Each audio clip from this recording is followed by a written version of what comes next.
या प्रकारे प्रार्थना करा.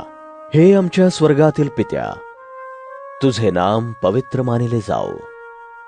तुझे राज्य येवो. जसे स्वर्गात तसे पृथ्वीवरही तुझ्या इच्छेप्रमाणे हो. आमची रोजची भाकर आज आम्हास दे, आणि जसे आम्ही आपल्या ऋण्यास ऋण सोडिले आहे, तशी तू आमची ऋणे आम्हास सोड. आणि आम्हास परीक्षेत आणू नको, तर आम्हास वाईटापासून सोडीव. कारण की राज्य, सामर्थ्य आणि गौरव ही सर्व काळ तुझी आहेत. आमेन. जर तुम्ही मनुष्यांच्या अपराधांची क्षमा करिता, तर तुमचा स्वर्गीय पिता तुम्हास क्षमा करील.